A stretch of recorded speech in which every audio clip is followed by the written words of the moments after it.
Stocks and shares का बड़ा interest आया और 17 साल की उम्र में 32 लाख रुपए का लॉस किया। By the time I was 19 मैंने उसका डबल रिकवरी कर लिया। पिताजी टेंशन में मुझे एक दिन बुलाया, बोला ये तेरे पास इतने पैसे कहां से आ रहे हैं, तू कोई गलत काम तो नहीं कर रहा है?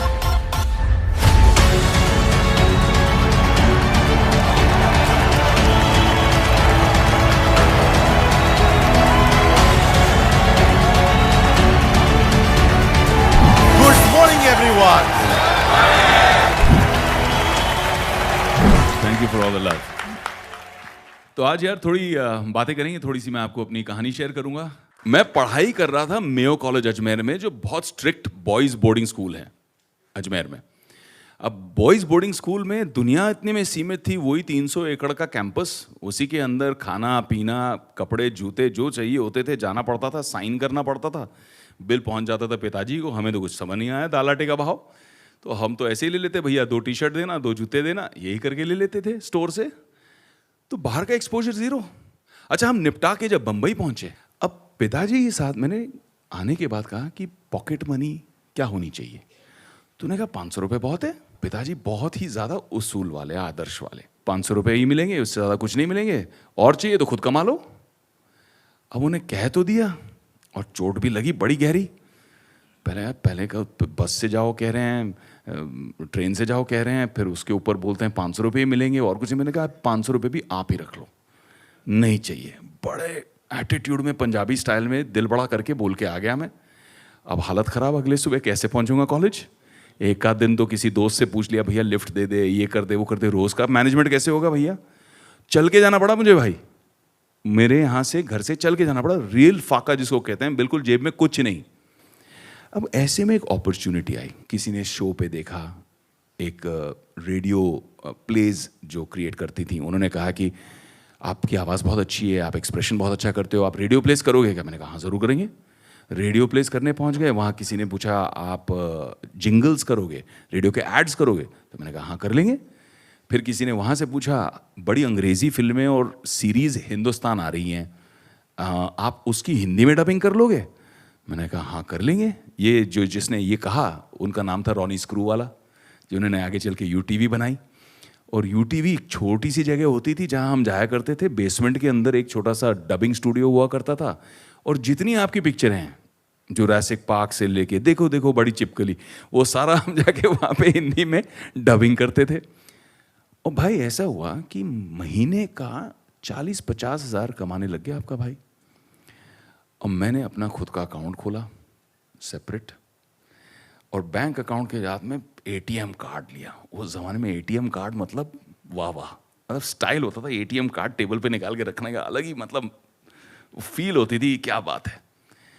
अब पिताजी टेंशन में मुझे एक दिन बुलाया, बोला ये तेरे पास इतने पैसे कहाँ से आ रहे हैं, तू कोई गलत काम तो नहीं कर रहा है तुम।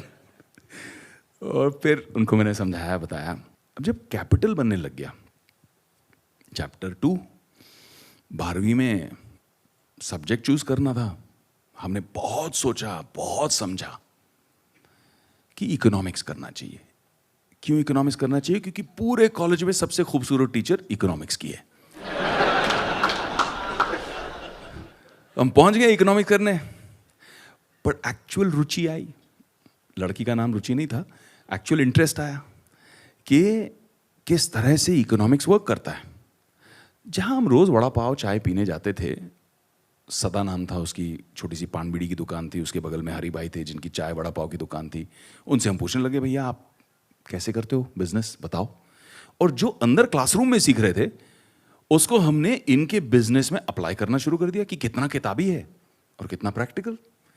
तो स्टॉक कैसे करते हैं, कैश फ्लो का मैनेजमेंट कैसे करते हैं, ये सारी चीज़ें वहाँ से सीखी।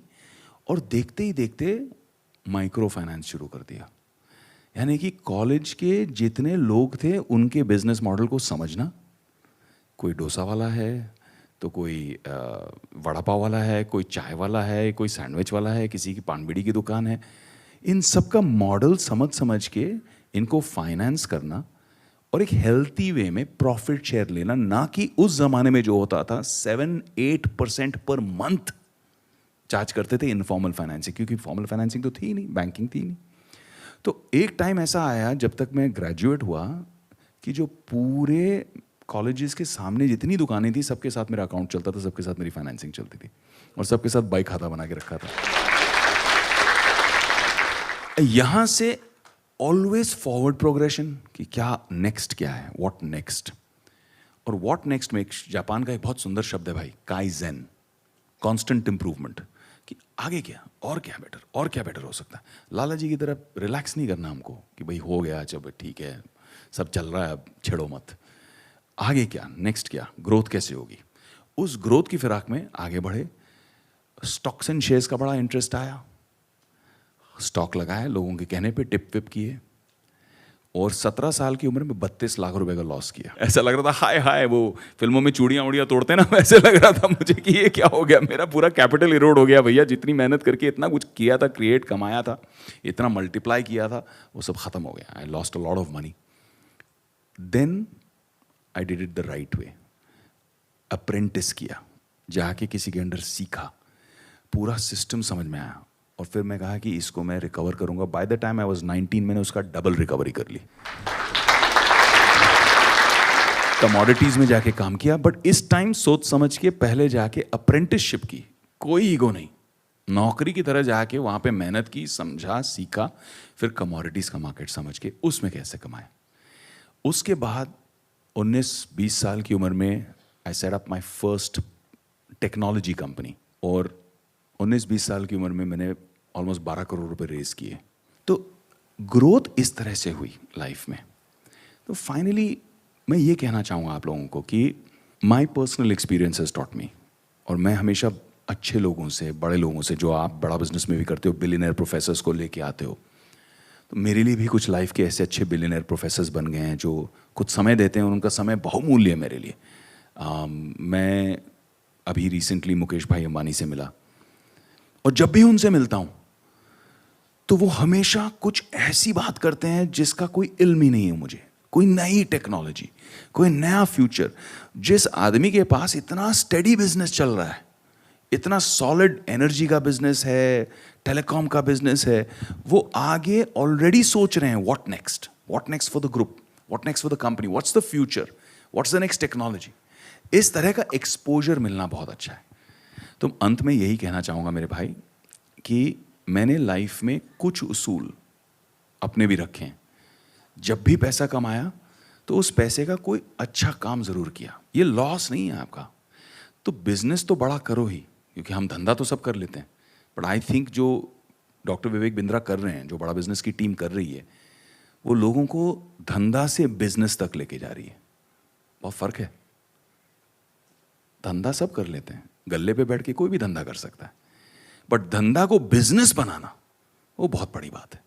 And that's why I support you, I believe you, because आप जब धंधा को बिजनेस करोगे, 1 लाख लोग जब धंधा से बिजनेस में ट्रांसफर करेंगे तो बिजनेस की ग्रोथ होगी, बिजनेस की ग्रोथ से एम्प्लॉयमेंट जनरेशन होगी, लोगों के घर बसेंगे, खाना मिलेगा लोगों को। तो it's actually a huge contribution to society. मैं हमेशा आपको यही कहता हूँ कि नए भारत का, नव भारत का जो निर्माण हो रहा है, उसमें आप बहुत बड़ा एक योगदान कर रहे हो, and I am very proud of you for that.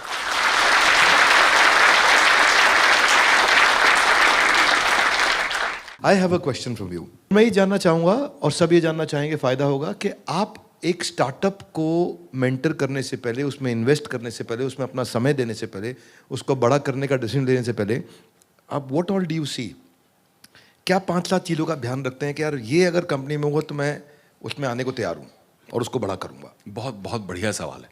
तो कोई भी बिजनेस, चाहे वो स्टार्टअप कंपनीज हो, चाहे वो ट्रेडिशनल फैमिली ओन्ड बिजनेसेस हों जो 2 साल, 3 जनरेशन, 4 जनरेशन चलते आई हैं, जिनको हम पब्लिक ले गए हैं, IPO ले गए हैं, कोई भी बिजनेसेस में कुछ चीज़ें मेरे लिए बहुत मायने रखती हैं। फर्स्ट कट, तह तक जाना तो बाद में होता ही है, हर चीज़ की आप डिटेल्स देखते हैं, आप अकाउंट्स देखते हैं, एनालिसिस करते हैं, बट जो इनिशियल चीज़ें हैं, जो इमीडिएट इंपॉर्टेंट चीज़ें हैं, फर्स्ट कट, सुपरफिशियल लेवल पे, पहला और सबसे अहम, फाउंडर कौन है, बिजनेस चला कौन रहा है, उसका माइंडसेट क्या है, उसकी स्टेबिलिटी क्या है, उसका बिहेवियर कैसा है, समझने की कोशिश करते हैं। क्योंकि जब आपसे कोई मिलता है बिजनेस के लिए तो वो आपका बेस्ट बिहेवियर ही प्रेजेंट करता है, लेकिन उसके बारे में लोग क्या कहते हैं, मार्केट क्या कहता है, सप्लायर्स क्या कहते हैं, उसके वेंडर्स क्या कहते हैं, हम उसकी पहले एनालिसिस निकाल लेते हैं कि how is his credibility, mindset कैसा है। तो first most important thing is आप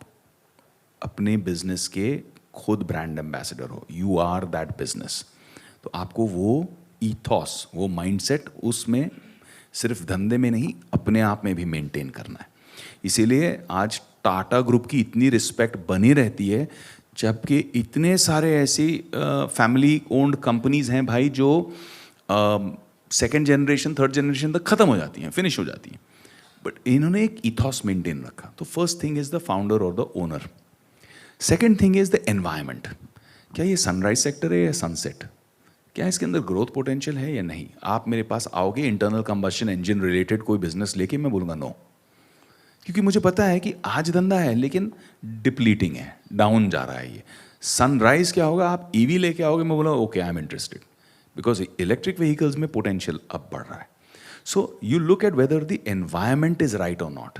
आप बोलोगे मैं हिंदी फिल्म में बना रहा हूँ और ब्राज़ील में शूट करूंगा ब्राज़ीलियन एक्टर्स के साथ में और ब्राज़ील में डिस्ट्रीब्यूट करूंगा, मैं बोलूँगा नो भैया, मार्केट ही नहीं है वहाँ पे। पायनियर करना होना, उसकी चांसेस पॉसिबिलिटीज 1% है। मैं वो 1% पे अपने इन्वेस्टर्स का रिस्क क्यों लूँगा? I will not put my name, my brand, my money, my investors money. So you look at the environment, that's the second thing. Founder, manager, founder, owner. Second, environment. The third is what are you solving. क्या pain point है, क्योंकि जहां pen point है वहां opportunity है।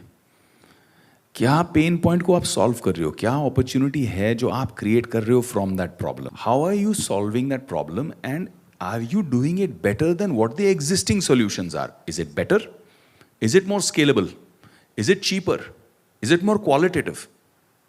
This actual value addition, actual value addition आप कर रहे हैं या नहीं कर रहे हैं, उसे हमें असेस करना है।